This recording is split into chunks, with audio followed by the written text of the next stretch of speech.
začeli.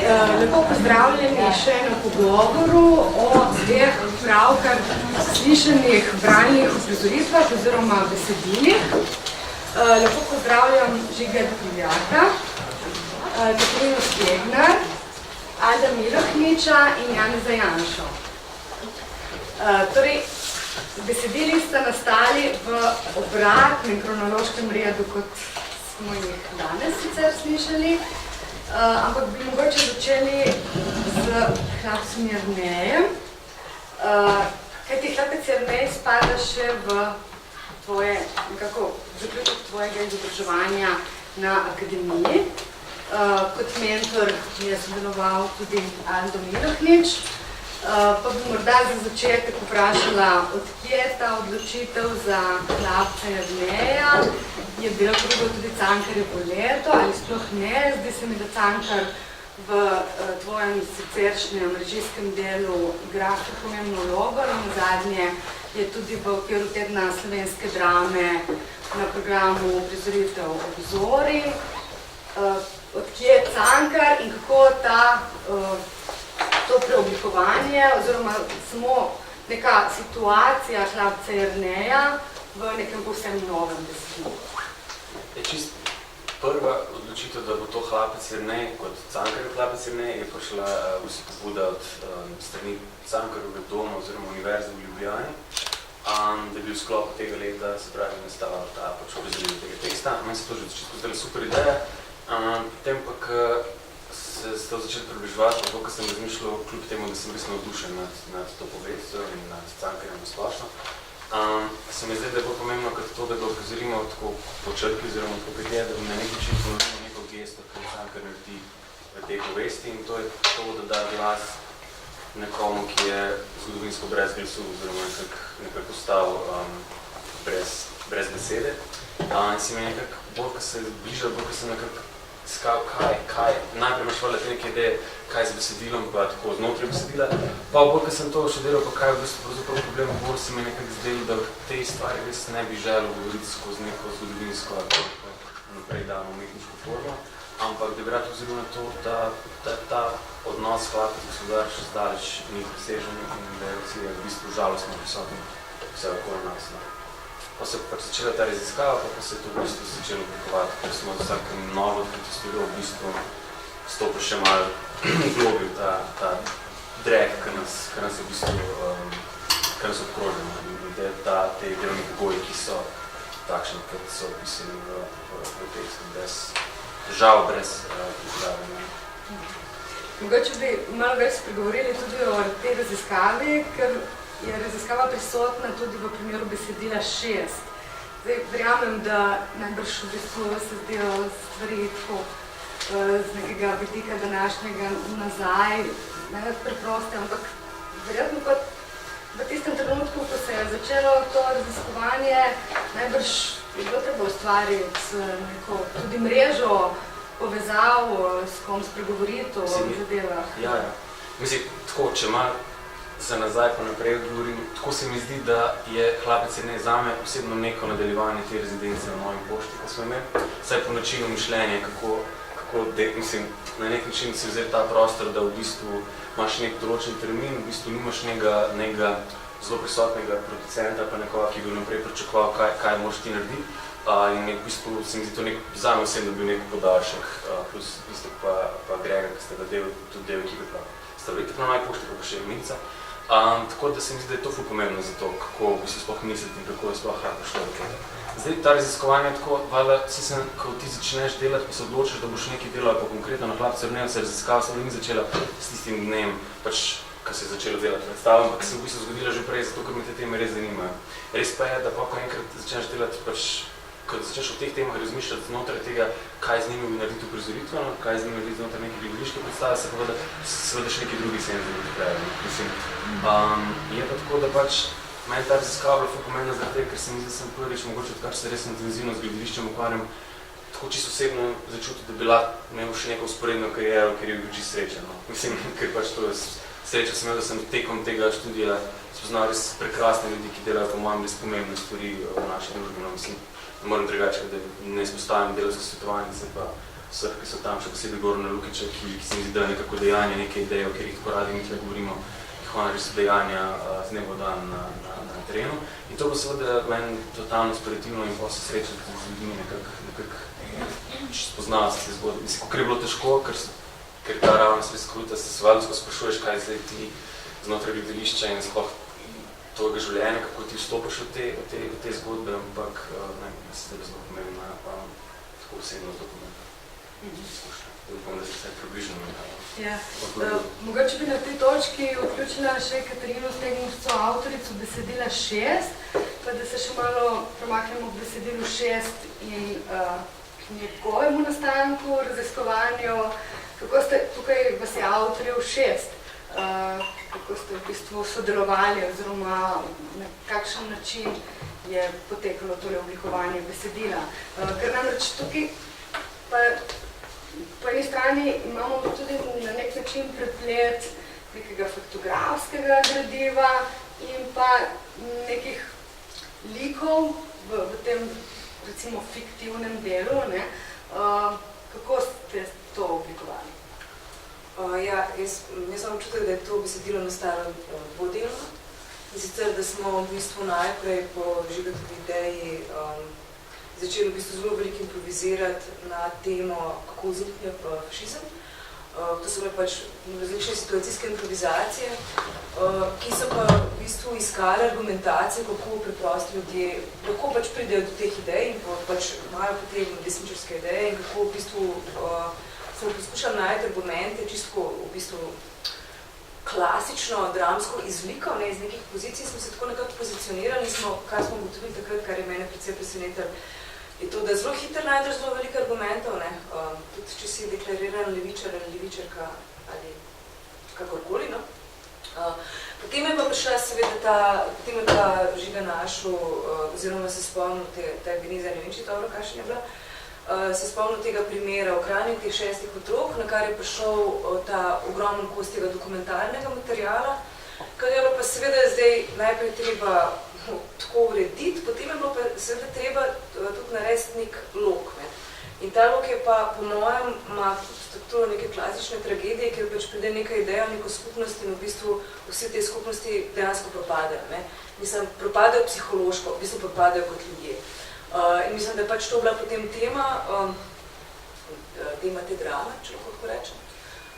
Zdaj, delo pa seveda bilo na večjih različnih nivojih hkrati, kako pač ta dokumentarni material sploh strukturirati, potem pa kako v bistvu vse te glasovi strukturirati, da bodo pisali ta dokumentarni material, če je to ta prav blago. Pa ne samo to, kako potem v bistvu narediti razvoje teh likov, ali pa v bistvu razvoj idej, ali pa mogoče gre bolj za razvoj pozicij.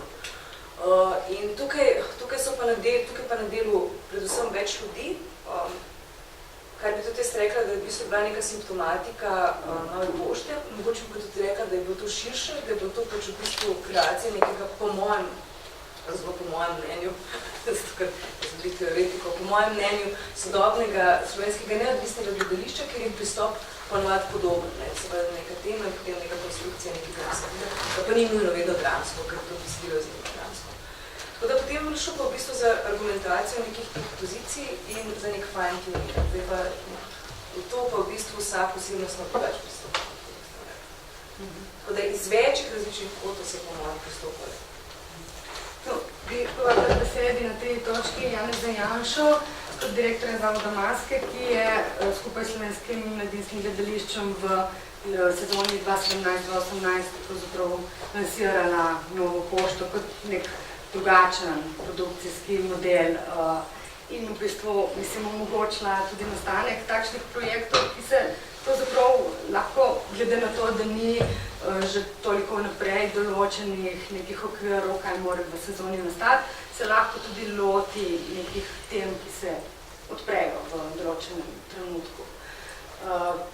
Kaj je recimo bil mogoče tudi ta vzgib za Novo pošto in potem, kako so se stvari razvijale naprej, pa vse do 6.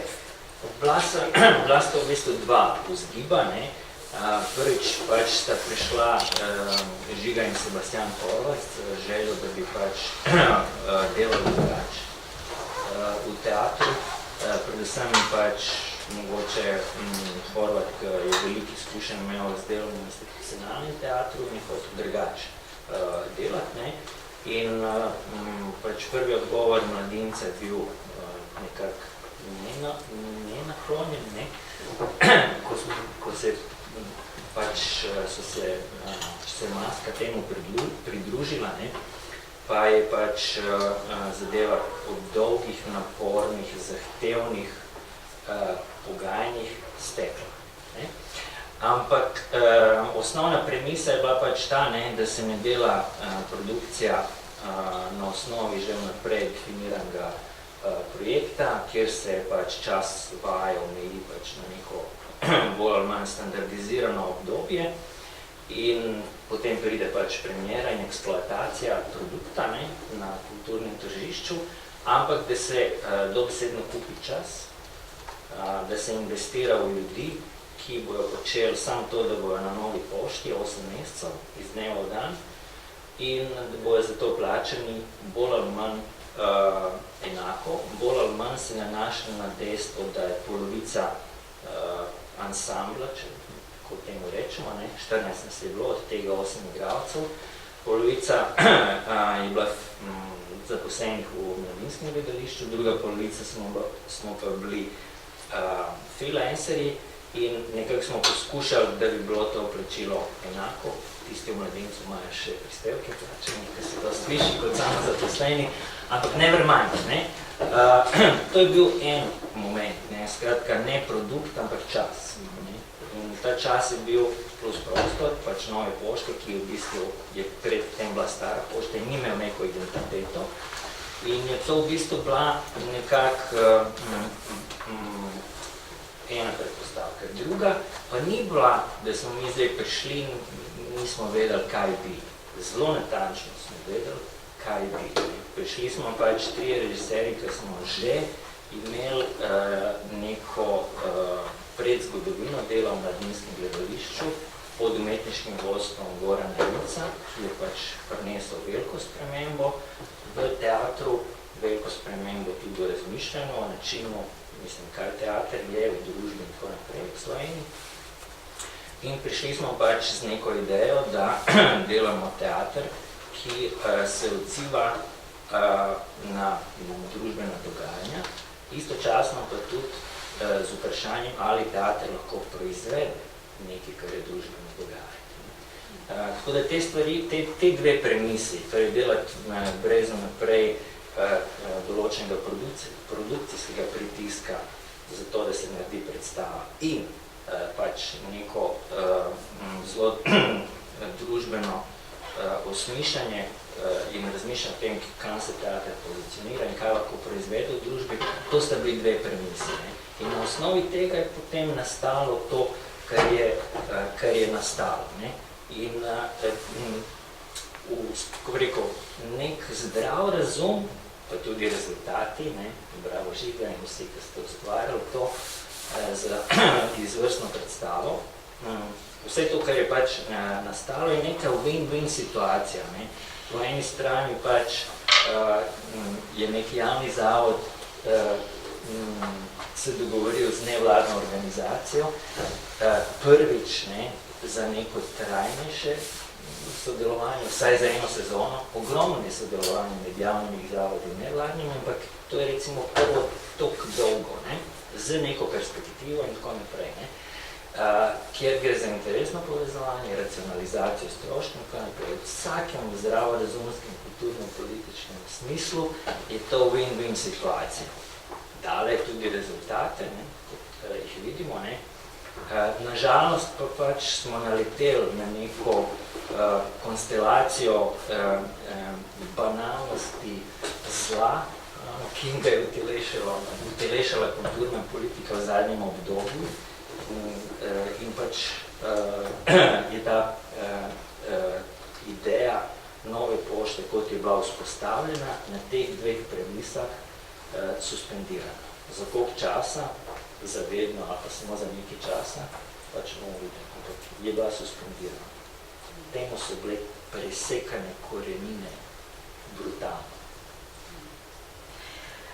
Aldo Milohnič, navezala bi se na to dimenzijo časa. Velikokrat tudi se ravno pri, recimo, obravnavanju gledališča v smislu, da manjka mogoče nekih bolj raziskovalnih projektov, da je vse preveč odmerjeno, poudarja to časovno komponento, da ni dovolj časa, da bi se določene stvari razvile. Kakšen je tvoj pogled na to, kar se je zgodilo na Novi pošti in pa sploh na, recimo, ustvarjanje dram na osnovi nekih raziskav, ki jih bi lahko poimenovali skoraj da neko raziskovalno novinarstvo oziroma v tem smislu. Ja, najprej hvala za povabilo, što dobro povedati in pozdravljam vsem v občinstvu in tukaj za televizijo. Zdaj, vprašanje, ki si ga zastavila, je huge, zelo kompleksno, tako da si to treba vzeti čas, da bi na njega odgovorili. To pa lahko trajamo. Zdaj, če že sprašuješ o tej časovni kategoriji, se mi zdi izjemno dobra in pomembna izločnica, kaj ti pogledamo recimo prvo današnjo bralno prizoritev Hlapca in bomo videli, da je pravzaprav bralno prizoritev je koncipirana okrog ritma in časa. S tem metronomom ritem je seveda nekaj, kar je zelo povezano s časom, čas je zelo povezan z ritmom in tudi besedilo, ki smo ga slišali in tudi predstava, ki smo si jo ogledali v podlagi tega besedila predtem, je zelo povezana z ritmom in zelo povezana s časom. Jaz sem o tem Žiga pove, ker je to njegov koncept, jaz sem bil samo malo tako zraven, dodam nekakšno misel ali mogoče kakšen poudarek še dodatno podkrepim. To je izjemno pomembno zaradi tega, ker, probajmo stvar vzeti takole, čisto preprosto, na videz, čisto preprosto in banalno. Kolikokrat v dnevu, tednu, mesecu, življenju izrečemo to izjavo, to formulacijo. Ali še nimam časa. Ali pa zato bi si moral vzeti čas, pa si ga ne moram vzeti. Ali, kot smo slišali v samem besedilu, ne šest, ampak še vedno Hlapec, to čistilke, ko reče, to bi mi vzelo, to ti bo vzelo preveč časa. In zaradi tega morajo seveda stvari pospešiti, da ujamejo normo, zaradi tega bodo pač svoje delo upravili nekoliko manj kvalitetno, zgodile se bodo tudi nesreče pri delu, zgodile se bodo poškodbe delovnih sredstev in teles in marsikaj drugega. Zakaj? Zato, ker primanjkuje časa. Zakaj primanjkuje časa? Zaradi tega, ker je čas, kako bi rekel, neposredno povezan z denarjem. Denar je akumuliran čas. Nič drugega kot to. In tisti, ki jim daje delo, želi, da proizvedejo čim več v enote časa. Zakaj? Zaradi tega, ker je potem več tega časa akumulirano v denarju. Ergo, pa tudi več denarja. To je nekaj, kar nam to besedilo zelo jasno, čutno nazorno pokaže. Mislim, da to čutimo, da to razumemo na kognitivni ravni, ker je Žiga se potrudil, da je to besedilo dovolj jasno napisano, komunikativno, da ga res tako vsakdo razume in spremlja. In čutimo pa tudi tako rekoč telesno, na tej fizični ravni, ker je tako zelo intenzivno. In to je ključno vprašanje, ko se sprašujemo o času. Ne? Veš, pogosto imamo neke, mislim, filozofi so zelo nagnjeni temu, ne? Da zmistificirajo stvari, o katerih se da na neki bolj sociološki ravni dosti bolj enostavno razmišljati. Ne? Pa ne blesavo, butasto, ampak bolj enostavno v tem smislu, da se razume, ne? Ni treba upeljati, po mojem mnenju, kategorijo biti bivajočega, ne? Da se lahko sprašujemo o bistvu bivajočega delavca, ne? Nekoč v 19. stoletju Marksovem ali pa današnjem 21. Ne? In se mi zdi, da je to, kar mogoče se lahko časno sliši, ne? Da so taka besedila preveč direktna, preveč poenostavljeno, pač v družbeni realnosti, se mi zdi, da sem popolnoma zgrešena, ne? Zaradi tega, ker je seveda, ne, v gledališču je treba neke abstraktne kategorije prevajati v neke konkretne objekte, telesa, besede, dejanja. Ne? In to je natanko to, kar spremljamo v bistvu obeh predstavah. Ne? Zdaj recimo govorimo o Clarksu, ampak velja enako za 6. Skratka, te abstrakcije, ne? Časa, vprašanje časa, ponavljanja, torej ritma in tako naprej dobimo v tem konkretnem besedilu zelo konkretno, čutno nazorno predstavljeno. Moram pa nekaj povedati še za zaključek tega oglašanja, da ne bi slučajno pozabil. Ne? To, kar je naredil Žiga, ne? S to uprizoritvijo Franca, je velik dogodek. Ne vem, koliko ljudi se zaveda tega. Ne? Nekaj malega sem ozravno, tako da sem očitno tudi, neizogibno, tudi nekoliko subjektiven, ampak se trudim, da ne bi bil. Ne? In tudi, ker imam teater, ki ga Žiga ustvarja zelo rad. Ampak trudim se, da ne bi bil tako subjektiven. Jaz trdim, da gre za velik dogodek. Ne? Namreč, poglejmo, ne? Vzamemo neko besedilo iz zgodnjega 20. staro stoletje, zgodnjega 20. stoletja, s katerim je veliko generacij slovenskih dijakov in širše, ne samo slovenskih, jugoslovanskih, tudi širše, kako besedilo je bilo prevedeno v ogromno jezikov, s katerim so torej predvsem maltretirali otroke. Zakaj? Zaradi tega, ker je to šolski ali šolniški način razmišljanja, ki ne vidi dlje od tega, kar je na prvo žogo napisano. To je pamflet. To je pamflet, ki ga Cankar napiše v času predvolilne kampanje, v času volitev. Kaj češ bolj banalnega kot volitve? Ali obstaja kaj bolj banalnega kot so volitve? V tem smislu, da je demokracija banalna stvar, ker mora biti banalna stvar, če hoče delovati. Skrat, poznamiš neko totalno banalnost, neko zelo preprosto napisano besedilo, alegorično, zelo nekim jasnim sporočili in s tem pač verdaš, ponavljaš iste fraze, dokler se ljudem to ne zagabi.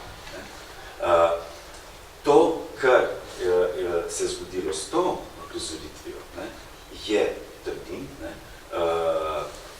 neka zelo, zelo pogumna in kako bi rekel, zelo aktualen poskus novega branja tega besedila v gledališču. Jaz poznam Žigatovo branje tudi v nekem drugem kontekstu, ker smo se tem pogovarjali o nekega drugega procesa, tako da točno vem, kako je prišel do teh idej. Ampak mislim, da te ideje potem vidimo zelo, zelo dobro realizirane, pokazane v gledališču, v samem gledališčem dogodku, oziroma besedilo in uprizoritev je nastala skupaj z besedilom, besedilo skupaj z uprizoritvijo in to je pač tak proces. Skratka, gre za neko novo branje te teme, te topike, ki je izjemno pomembna in je zelo aktualna tudi danes, samo je moč prebrati na en sodoben način. Seveda, jasna stvar, gre za to, da so današnji delavci zares klapci jerneji, ker so popolnoma v prekarnem položaju. Skratka, so popolnoma odvisni od dobre volje, miloščine in tako naprej. To je to, ko moraš skozi nek delavec, pač telefon pri sebi vedno mora biti na razpolago, če mu delodajalec da delo, je lahko happy, če si upa, se takoj ne odzvati in prideti na delo, potem bo kaznovan, tako da nekaj časa sploh ne bo povabljen, da pride dela, če ne dela, ne bo nič zaslužil, ker ni zaščiten in tako naprej in tako naprej. Vse to, kar smo slišali že na samem besedili. Vse to je to. Samo da je to zdaj zgodba 21. stoletja, sodobnega delavstva. Cankarjev hlapec je pa bil zgodba zgodnjega 20. stoletja, ko imamo to neko zgodnjo obliko industrializacije na Slovenskem, ko dejansko je še prevladujoča kmečka družba in se šele postopoma ustvarja sodobna industrijska, moderna družba z novimi, modernimi, sodobnimi načini izkoriščanja delavstva. V tem kontekstu bi bilo tudi zanimivo pogledati, kako se je v zgodovini slovenskega gledališča uprizarjal hlapec Jernej, ampak mislim, da je to stvar neke druge debate.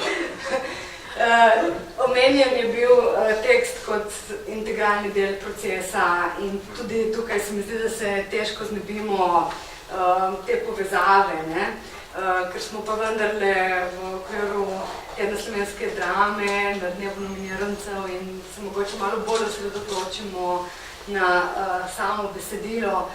Najprej za začetek tega poudarka, če tako rečem, me zanima v bistvu, kako je bilo spremljati danes brano uprizoritev, sploh glede na to, da, mislim, si režiser, obe, mislim, ja. Ne vem, mislim, ja, fajn je bilo. Nič je bilo narobe, meni ni bilo fajn, ker posebno mi ni bilo fajn. Mislim, tako intimno ti ni fajn, ker ti malo narodno, malo si živče, malo tako malo slišiš te svoje bode, malo se sprašuješ, mislim, tako, da rečeš, ja, super, mislim, lepo, da je bilo, se sem ful zahvaljujem, da so jih naredili, da so jih bil prizoriš.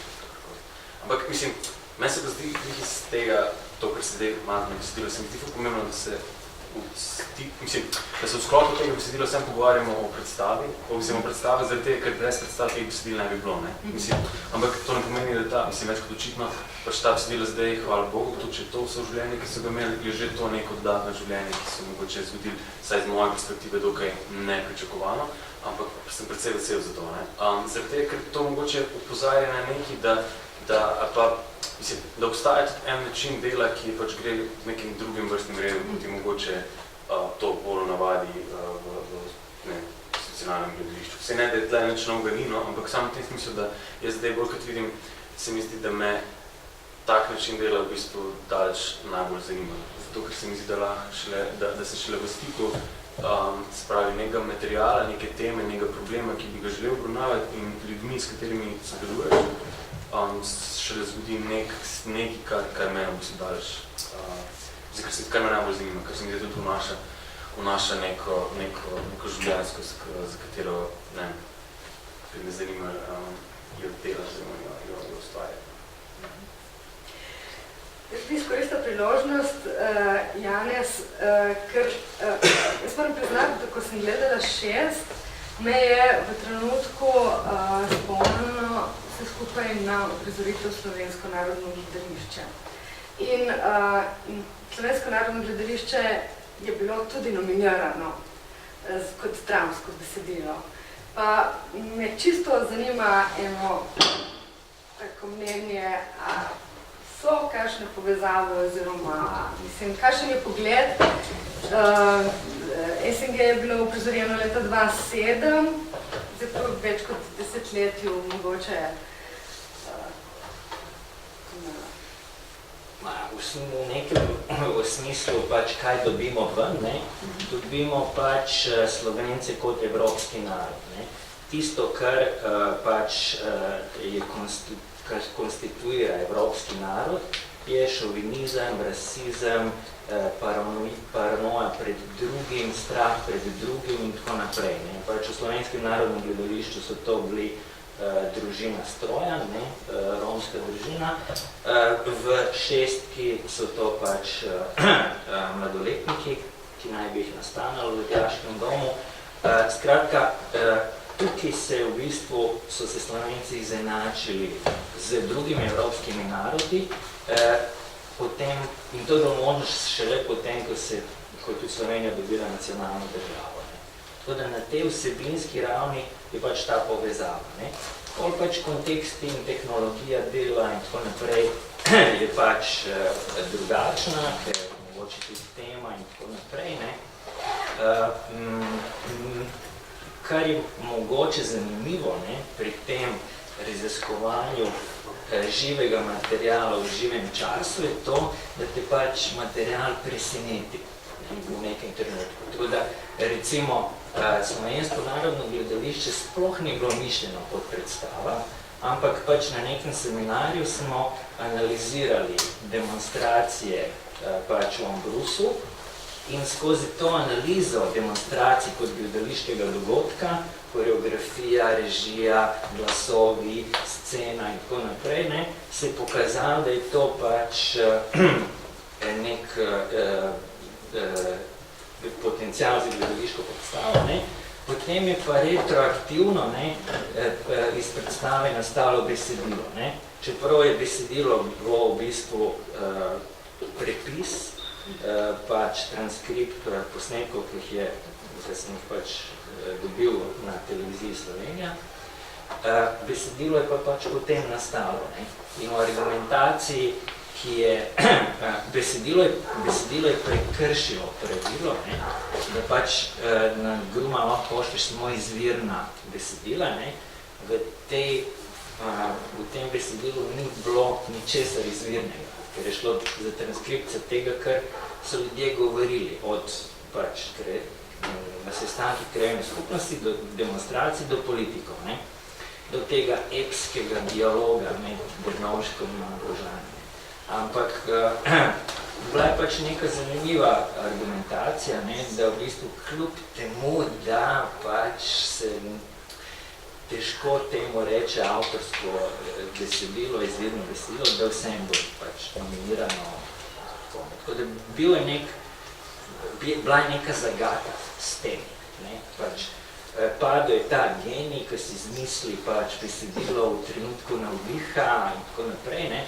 Pač bil je nek tak ready-made zmontiran tekst, ko pač to Mislim, da je takrat žirija govorila o dramatiku kot montažerju in urejevalcu dokumentarnega besedila oziroma dokumentarnega gradiva. Žiga, a bi ti dve igri lahko žanrsko označili kot dokumentarni? Mislim, ne.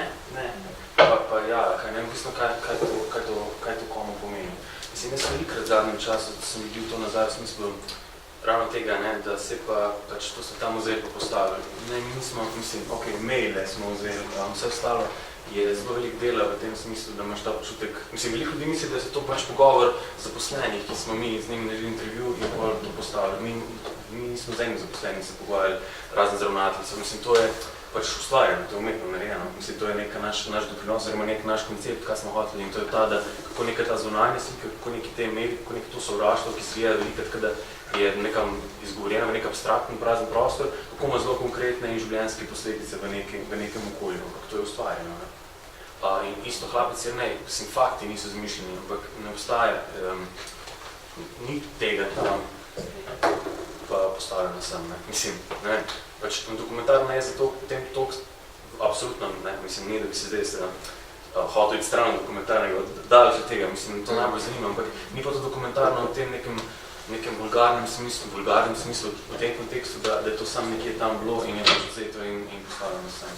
Pač stvari temeljijo iz nekih realnih faktov, iz nekih pogovorov, zato ker pač se mi, da vsak izmed nas verjetno se najbolj počuti, kadar ustvarja znotraj nekega polja, ki ga pozna, pa vsaj poskuša ga čim bolj spoznati, tudi znotraj tega najde neke avtentične momente, neke življenjske trenutke in nekaj, kar se zdi, da presega dejstvo samo ali pa nek fakt sam kot tak. In v tem smislu seveda je dokumentarno, ker se ukvarja s svetom okoljem, ampak v bistvu pa izmišljeno ustvarjeno, mislim. Katarina, bi mogoče še k temu žanru oziroma k načinu, kako je ustvarjeno, kakšno... Ne, mislim, jaz bi samo nadaljevala tukaj, kaj Žiga nekaj. Recimo, če vzamemo 6, ne, tukaj je beseda do besede natančno postavljena, ne. In tudi, mislim, konstrukcija besed, način govora v bistvu izjemno veliko stvari, po mojem mnenju, govori, ker nima več veze z dokumentarnostjo, ampak ima veze s čistim izmislekom in v bistvu z nekim konstruktom nečesa, kar bo govorilo čez dokumentarno, pač to imam občutek, ne. Ker tudi, recimo, danes, ko poslušam tekst, ne, pa ki je v bistvu neka starejša verzija, ne, je ful hecen, kako imam jaz čustvene odzive na nekaj, kar se mi zdi, da je že ful boljš govorimo. In se zdaj, ker smo pač tudi, zdaj to igrali, bomo igrali, ne vem, jutri pojdešno 35. predstavo, kar se tudi meni zdi izjemno uspeh, pač za tako predstavo nastalo v takih produkcijskih bodovih in tako dalje, zdaj ponavljam sebe tega, kar smo zdaj govorili, ne. Ampak se izkaže, da kar še omogoča mogoče ta tip teatra, ne, ki je v bistvu, zdaj bom zelo paralizirala, pa rekla, da je recimo ta tekst sestavljen iz premis, ne, ampak v bistvu omogoča, da ga ti konstantno boljšaš. Ga tudi včas poslabšaš, ne, in to slišiš in pri sebi in pri svojih kolegih, ne, ki pač seljajo, ali pa seljemo, ne, ampak gre za to, da v bistvu skozi predstavo tekst postaja vedno bolj natančen, ne, vedno bolj, misel je vedno jasnejša in ker pa v bistvu nekako upošteva tudi recepcijo, ne, ker ta krog, ker ima po mojem tekst zelo jasno sporočilo, ne, in hoče mi tudi zelo neki jasen, teknika ta beseda, ampak ima pač zelo jasen cilj hoče imeti in v bistvu v reakcijah se zgodi nekaj krog, ki pa omogoče, da ti besedilo non-stop poboljšuješ, ne. In tukaj obstaja neka odprtost, po mojem, ki je zelo veliko vredna za tem, ker se to ponavadi v slovenskem teatru, če lahko zelo specializiram, ne dogaja. Zdaj, ker imaš ti pač nek konstrukt, ki je postavljen tam kot nek monolit, ne, in potem v bistvu ta monolit premikaš samo v smislu, samo v smislu dinamike, ali pa v smislu ritmov, ali pa v smislu, ne vem, imamo slabši dan, imamo boljši dan. Tukaj imam pa jaz vedno občutek, da je možnost poboljšati sporočilo. In zato je to zelo veliko vreden, mislim, ne. Tako da tle se mi zdi, da je nek tak upper hand. Zlepo slovensko. Mogoče bi na tej točki še odprla, če bi kdorkoli iz občinstva imel kakšno vprašanje ali pa komentar. Jaz bi komentirala, prvič bi se zahvalila za obe predstavi. Zgodba Klapca me je vrnila 26 let nazaj, ko se je vse to začelo, ampak takrat nihče ni verjel, kakšni avtomati bojo postali ljudje, delavci na vseh področjih. Točno taki, kot ste danes slišali. In nobena solidarnosti ni bilo. Ne takrat, nihče ni verjel, recimo jaz sem razmišljala, kam to pelje, začeli se podpuščati pri snežilkah, šoferjih, najnižjih in tako je pošlo naprej. Te domine so prišle zdaj do bank, do vse povsod, ne. Zdaj tudi tekom teh 26 let, tudi ti ljudje čutijo, kaj se to pravi, ta drill, ta gospodar, ta kapital. Ta gospod je lepo Aldo rekel, kaj je kapital, koncentracija časa, ne, to mi se vidi fajn ta definicija, ne. In v 26 letih smo prišli sem, kar smo danes. Kdor ima službo, jo ima od 7 do 5 popoldne, nihče se ne vpraša, kakšni so otroci teh staršev, kdor je pa nima, pa je beježa malo drugače. In tako, da tlele bi Žigi, takrat je, mogoče kaj narediti, kdaj to mašinerijo ustaviti, da bi tlele neki eno rešitev najdli v tej, ker mi, kot jaz mislim, ta civilizacija, mi na tem prostoru bomo preživeli samo kot skupnost, kot plemenska skupnost, sicer nas ne bo več. Glede na soljudi, na odnose, in odnos do narave, mi vsi smo del narave. No, to bi jaz rekla, hvala lepa. Če smem dodati na to, kar ste povedali, če se navežem. Ja, seveda, ti avtomati, kot pravite, so, jaz mislim, zelo prepoznavni v tem novem klapcu, to je posledno nov klapec, je pa absolutno temelji na Cankarjevi ideji in zaradi tega trdim, da je to velik pozornik, ker se mi zelo sledi tej ideji. Namreč moramo se spomniti, prej sem rekel, da je to Cankar napisal pamflet, ni treba vsako mojo besedo vzeti dobesedno, seveda jaz to besedilo zelo spoštujem in sem nad njim fasciniran, nenehno fasciniran, ker je zelo pomembno in je tudi nek umetniški dosežek, da se razumemo, ampak je pamflet v tem smislu, da je povezan z nekim tudi konkretnim političnim dogajanjem in tudi sam Cankar je nekje povedal, izjavil, da je pravzaprav v tem besedilu, da ni naredil nič drugega kot to, da je samo napisal to, kar mu je bilo že prej samo življenje pokazalo, povedalo, zdaj ga malo potvarjam, ampak v tem smislu približno povedal. In to je to, pravzaprav nekaj, kar nam življenje že samo kaže, če imamo oči, da vidimo. Če imamo oči, da vidimo, bomo vedeli te stvari, ki se dogajajo. In ni treba kaj dosti več, kot ponoviti Cankarjevo gesto, kar Žiga tudi naredi. Na ta izjemen način, izveren način, ko v bistvu kombinira dokumentarno gradivo, on je field worker, itak, pač kako vidite zdaj po slovensko besedo, kako praviš, terenski delavec, to in besedilo in predstava je nastala z veliko terenskega dela, s pogovori, veliko je bilo pogovorov z ljudmi, obiski Luke, boš ti pa vedel, da zdaj ne bom jaz preveč okrog tega, in je pač neko organski nastanek nekega in besedila in uprizoritve. To se mi zdi zelo pomembno. Tisto, kar me pa v tej celi zgodbi zelo moti, je pa to, da če govorimo o genezah nastanka in produkcijskih pogojih in tako naprej, predstava uprizoritev 6 je nastala v takih produkcijskih pogojih, kot je nastala v pošti. In se zdaj zavrtela že 35 pravič, cirka. Klapec nastane kje? V osrednjem slovenskem kulturnem hramu.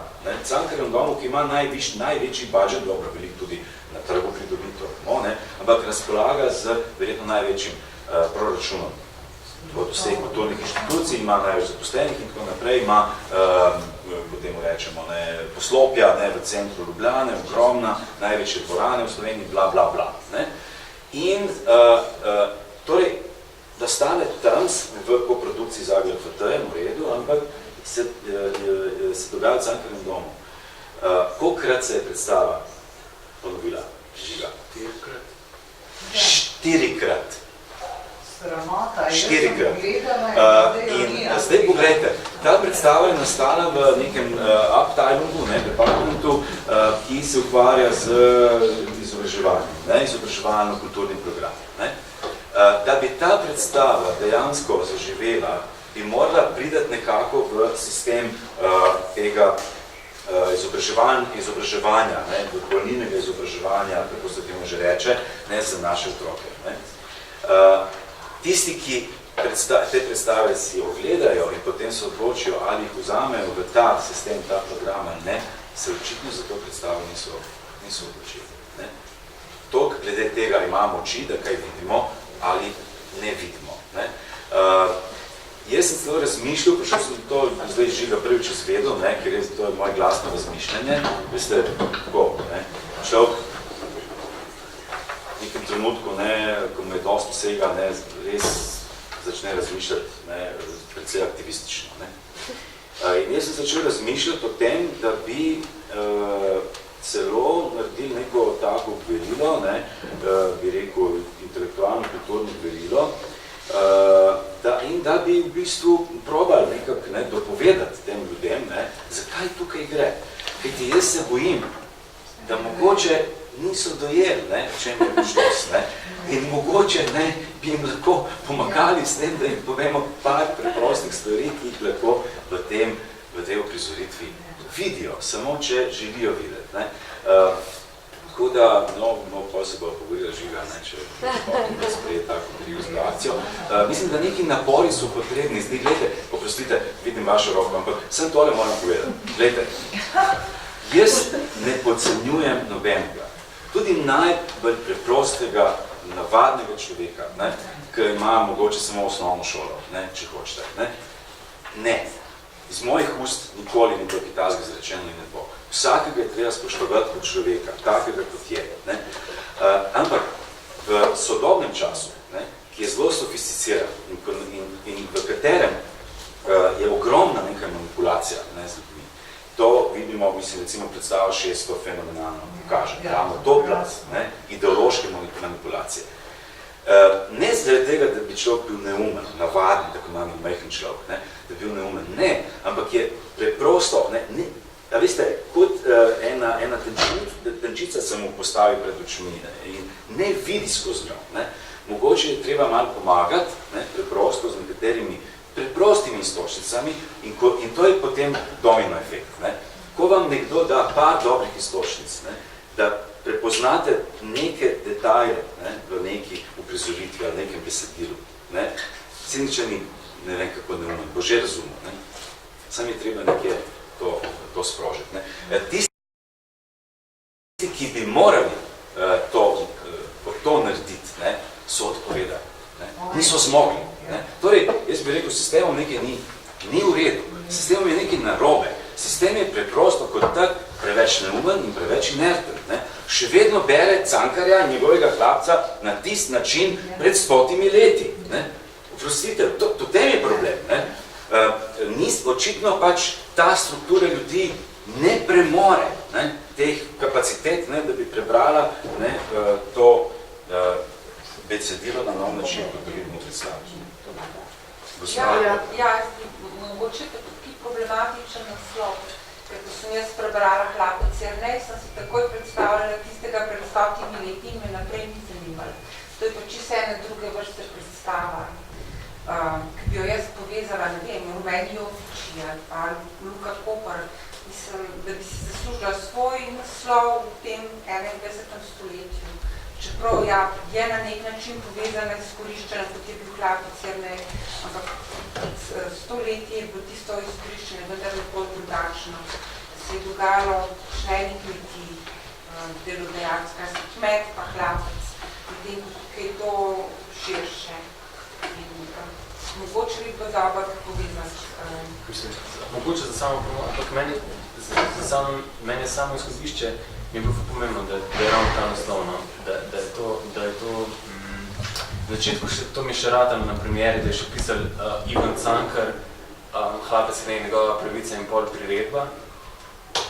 Zdaj več to ne gre, ampak to se mi je pomembno, no? Mislim, da je na nek način bi to bila sam priredba, čeprav, mislim, ko se mi je zdel v neki idejnem, tudi v nekem tem, še enkrat, ne, Hlapec Jernej, originalen, ne, je že, če sam besedilo, je v bistvu partitura, ne, to je tudi umetniško, res dovršeno do konca, ampak o tem, o Cankarju ful veliko govorimo, skozi, o mojstru besede, vse to, skozi se mi zdi, da je ful velik, letos posploh, bila ta nek poskus, ga sam govoriti o njem kot o nečem, kar je formalno dovršeno in formalno perfektno, ne, v teh vsebinah, pa kada bi poskušali iskati zmeram neke večne stvari, ali pa te neke, kako bi temu rekel, sam zelo obče stvari, In kot da bi se bali tega, da je na nek način znotraj tega obstaja še nekaj, kar je še zmeraj aktualno, še zelo nevarno in kar se ni balo v neki točki zelo jasno, se oprediti zelo jasno in glasno izreči določene stvari.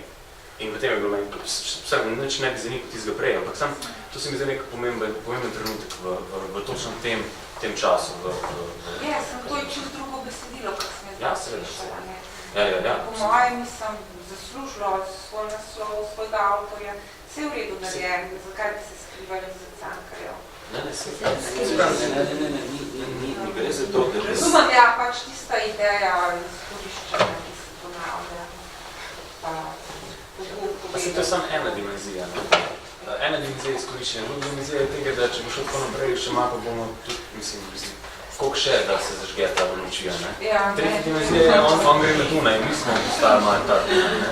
Če bi pač besedilo se zelo razpre tudi ta nacionalna razporeditev teh del in tega izkoriščenja, ki je zelo banalna, ampak zelo si sledi po neki nacionalnosti, mislim, grozljivo. Ampak pač tako, tisti, ki se slabše se znajde v tem govornem bazenu, slabše delo pravo. In bila še po pač republikah bivše Jugoslavije oziroma še Albanije zraven in bi pač z tega prej nek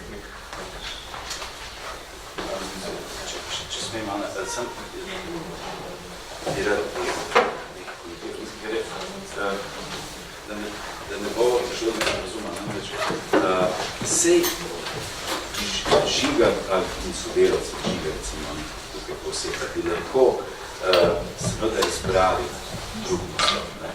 Sej ne gre za to, da bi se nekdo moral skrivati za Cankarjevim imenom, ker mogoče se ne počuti dovolj, da je taka persona v umetniškem smislu, da potrebuje nekega botra, starega botra, Cankarja. Ne gre za to, gre za to, da v bistvu se ohrani bazično ta ideja, ki jo poznamo iz Hlapca, in se že s tem naslovom, s tem imenom, nenehno na to opozarja. Vzamite recimo primer kralja Ebija v osrednji slovenski gledališki nacionalni inštituciji, SNG Drama. Ali je tam kaj, kakšna beseda razen tistega štreka, ali je ostala od kralja Ebija v tem besedilu? Čisto nič. Se pravi, še vedno je pa to, no, pot se sicer doda po motivi, ker je danes dosti tako popularen način, ampak ni to nič takega, mislim, v tem smislu, ni nekaj novega, kar ne bi do zdaj že videli v slovenskem in širše svetovnem gledališču. Tudi jaz na to gledam na ta način. Razumem pa, da lahko pride do nekega nenavadnega efekta, odziva človeku, ko pride na predstavo, kjer je, ali tukaj v tem primeru drama izvitev, kjer je pač povedal, Hlapec je čez in potem se mi zdi, da to besedilo ni to, ki ga pozna z mladosti, ko je pač to besedilo bral. To je res, ampak določene stvari dosegamo v gledališču namenoma. Določenim namenom so ti efekti izgubili. To je recimo tudi tak lep primer živosti gledališča, ki se ga da skozi to, ko bi rekel, trojstvo avtorizacije tega besedila prebrati. Najprej je bil avtor besedila za to predstavo Ivan Cankar. A besedilo od začetka do konca je enako. Najprej je bil napisan Ivan Cankar, potem je bil napisan nihče, zdaj je pa napisan kot avtor Žiga Divja. In v tem je lepota gledališča, da se pač stvari lahko spreminjajo. Tekst je skozi enim isti, samo, ko bi rekel, ta očala, skozi katera gledamo, se pač malo zamenjajo. In včeraj je pač to besedilo napisal Ivan Cankar, danes dopoldan. Reka ideja ni stava teksta, ni. Se Antigona Smoletova tudi ni Sofoklejeva, pa ima isti naslov. Tekst je skozi isti, V Cankarjevem domu, ko je bila premiera, je bil isti kot danes, ni? In je bil avtor Ivan Cankar tam. Potem je pač to besedilo zgubilo avtorja za nekaj časa, zdaj pa dobilo nekega tretjega avtorja. Ne? In je pač, ne gre tukaj za neko zavajanje ali pa za neko konceptualno manipulacijo ali pa za, ne vem, mogoče gre, ne. Ampak gre za neko življenje gledališča. Pač v enem trenutku se ti zdi pač, da je avtor tega besedila Ivan Cankar, ne, istega tega besedila. V nekem drugem trenutku se ti zdi, da pač nihče ni avtor, oziroma je avtor pač, je tam to besedilo nekako prišlo, ne. Potem je pa pač avtor Žiga Divjak, ne. In ta arbitrarnost je nekaj, recimo, česar se gledališče včasih sramuje, ne, pač treba je zakoličiti stvari in tako, ne. Katarina je recimo govorila, kako se te arbitrarnosti, recimo, kako se igralci spopadate. Ker dobiš, ker tako dobro poznaš besedilo, da nekako veš, kam pritisnem tisti večer, da bo sporočilo takšno, ko mora priti, točno sedlo, ne. In meni se zdi, da je to, ko bi rekel, ok, zdaj nek zgodovinar v perspektivi bo strašne debate okrog tega ustvarjal, ne. Meni se zdi pa to prav neka ta dragocenost gledališča, ta živost, ki se lahko upiše tudi v samo avtorstvo, ne. In najlepše bi bilo valjda, ne, če bi to besedilo nadaljevalo spreminjati avtorja, ne. Tudi pa, če ga ne bo, pa bomo že imeli 3, ne, bo dovolj. Samo ena beseda, ne, mislim, to, kar, v bistvu to, kar Maja povedala, je odlično, odličen point, ne. Imamo Smoletovo Antigono, ne, imamo pa tudi Sofoklejevo Antigono, ne, v čem je problem, ne, naslovnik je pri obeh, ne, kaj hočemo povedati? To so dve različni besedili, tukaj imamo pa eno isto besedilo, katerega je oktobra avtor bil Ivan Cankar, danes je pa Žiga Divjak, to je velika razlika. Počakaj, dobro, to je tvoj kontekst, ampak to, kar sem jaz hotel povedati, to, kar sem hotel povedati, je samo to, da tako kot je Antigona, nek mit, vsakem, kakorkoli obračamo, je mit. Zakaj, kaj nam preprečuje, da bi tudi o Hlapcu Jerneju razmišljali kot, če nič drugega, mitološkem besedilu slovenskega slovstva. In če ga kot takega vzamemo, ni nobenih težav več. Potem imamo lahko Žiga Divjak napiše Hlapce Jerneja, njegovo pravico. Aldo Milotič lahko napiše Hlapce Jerneja, njegovo pravico. Janez Janša lahko napiše Hlapce Jerneja, njegovo pravico. Kdorkoli je pač zmožen napisati neko besedilo, ki bo imelo neko vrednost, uprizoritveno ali literarno. In to je to. Skratka, zakaj bi se tega bali? Dobili smo zdaj enega hlapca, da je to hlapec, ki je avtentičen hlapec za današnji čas. To si na začetku trdil.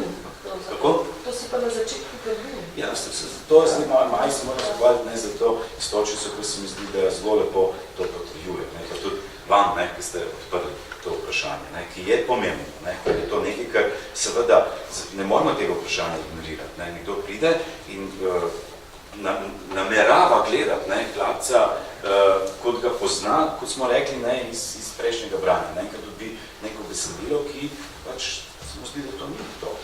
Ampak zdaj pa treba razmišljati, zakaj, kako, čemu, kaj mi to besedilo pove, primerjati ga s tistim besedilom iz začetka 20. stoletja in tako naprej.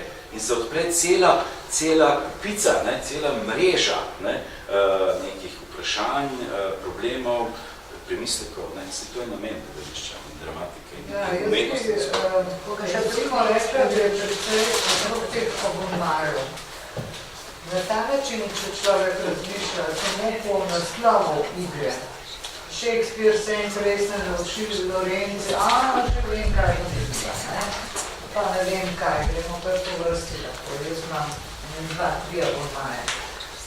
Ampak ljudje so polo razočarani, kako delujem, obvezno. Ja, veš, to pa ni mali vitez, ki so ga zdaj pred kratkim volitkonem, ne? Ker je bilo to drugačno narejeno, s strani njegove žene, po romanu njegove žene, ta mali vitez, ampak naslov jih je zvabil. v teater. Ne? Tako da se moraš tudi malo pozanimati, ali ne pa enostavno rad teater, tako kot ga imam jaz. Ne? In grem gledati vse mogoče, ne? In pa malo primerjam med sabo. In tako da abonenti, recimo, bom rekla in moram še komu povedati, abonenti v bistvu, gospa, kupujemo mačka v žaklju. Kdor ne pozna. Ti lepo plačaš, oni so preskrbljeni in potem nas pridno razvrščajo. Nikoli pa ne veš, kaj boš dobil. Igralci se matrijo, vse lepo in prav. Ampak tudi mi smo lahko žrtve. No, te je malo začalo, malo zaresno. Da se malo gledalci pa plačujejo. Ja, da so žrtve. Ja. No, glede teh raznih verzij po motivih, to bi lahko razprli še zelo širno debato, ko bi o neki drugi priložnosti, danes bi predlagala, da počasi na tej točki zaključimo. Hvala.